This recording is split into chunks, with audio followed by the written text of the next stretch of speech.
Halo teman-teman, hari ini aku Rizky akan memperkenalkan ke kalian pada sesuatu yang menarik dan seru, yaitu machine learning atau pembelajaran mesin dalam bahasa Indonesia.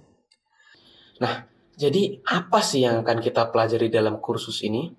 Yang pertama, kita mesti kenalan dulu nih sama data science, artificial intelligence, machine learning, dan deep learning. Nah, yang kedua, kita akan memahami konsep dasar machine learning, seperti klasifikasi, regresi, dan clustering.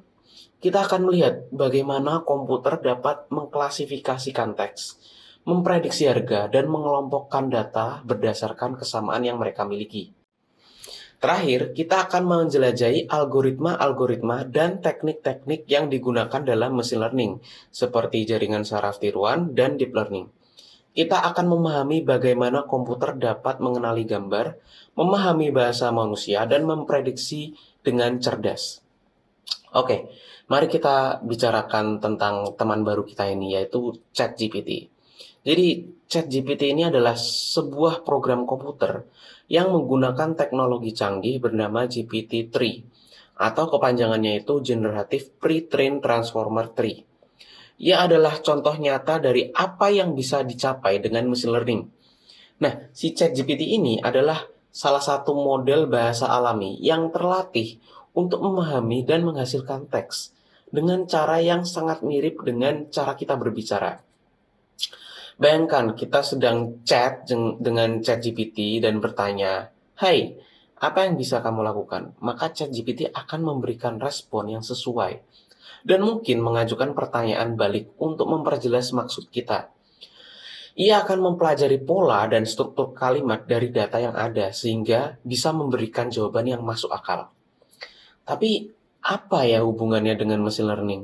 Nah, machine learning ini adalah cara bagi komputer untuk belajar dari data dan mempelajari pola-pola di dalamnya tanpa perlu diprogram secara eksplisit.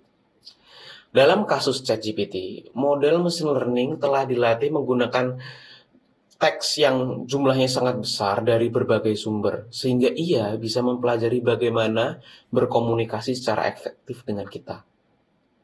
Tentu saja, machine learning tidak hanya tentang ChatGPT. Ada banyak hal menarik yang bisa dilakukan dengan machine learning, seperti pengenalan wajah, rekomendasi produk, analisis sentimen, dan masih banyak lagi. Nah, machine learning ini memungkinkan komputer untuk memahami data, mengenali pola, dan membuat prediksi yang cerdas berdasarkan informasi yang diberikan. Sebagai contoh, bayangkan jika komputer bisa memprediksi cuaca berdasarkan pola-pola dari data cuaca masa lalu. Atau jika kita bisa mendeteksi spam email dan menghindari penipuan online dengan bantuan komputer yang menggunakan machine learning. Jadi teman-teman, machine learning ini adalah salah satu cabang dari ilmu kecerdasan buatan. Jadi kita memberikan kecerdasan pada komputer, memberikan kemampuan untuk belajar dari data, dan membuat keputusan yang cerdas berdasarkan pola yang ditemukan.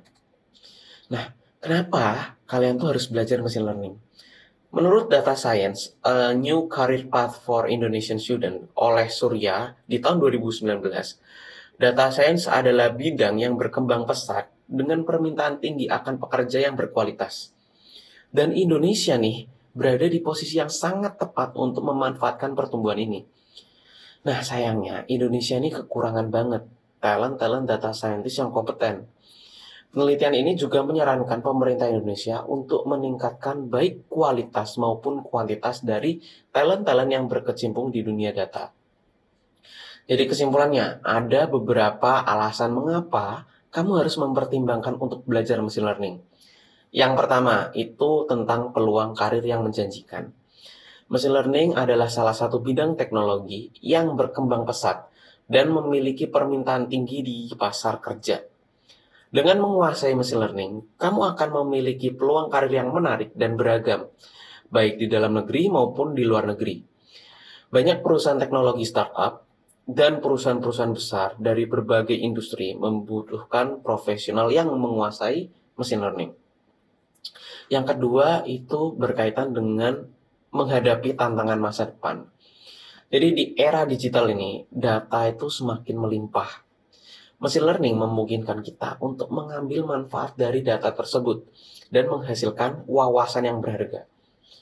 Dengan mempelajari machine learning, kamu akan memiliki alat yang kuat untuk menangani tantangan yang kompleks seperti analisis data, kemudian untuk melakukan prediksi dan pengambilan keputusan yang cerdas.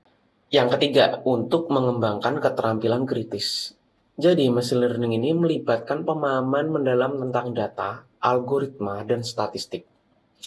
Dalam proses pembelajaran, kamu akan mengembangkan keterampilan kritis, pemecahan masalah, dan pemikiran analitis yang penting di berbagai bidang. Nah, keterampilan ini akan membantu kamu dalam banyak aspek kehidupan, baik dalam karir maupun dalam pengambilan keputusan sehari-hari. Nah, yang keempat, inovasi dan kreativitas. Machine learning ini merupakan bidang yang terus berkembang, penuh dengan potensi inovasi. Dengan mempelajarinya, kamu akan mampu mengembangkan solusi-solusi baru, mengidentifikasi pola-pola yang tersembunyi, dan menciptakan aplikasi-aplikasi yang cerdas. Machine learning memberikan ruang untuk kreativitas dan eksplorasi ide-ide baru. Nah, yang terakhir, mendukung perkembangan teknologi di Indonesia. Indonesia ini memiliki potensi besar untuk menjadi pemain utama dalam industri teknologi. Dengan belajar machine learning, kamu dapat menjadi bagian dari perkembangan teknologi di Indonesia dan berkontribusi dalam menciptakan solusi-solusi cerdas yang dapat membantu pemecahan masalah di negara kita. Jadi, belajar machine learning dapat memberikanmu kesempatan yang menarik, keterampilan yang berharga, dan potensi untuk berinovasi dalam dunia teknologi. Oke, kalau begitu cukup sekian, saya Rizky dan sampai jumpa di modul selanjutnya.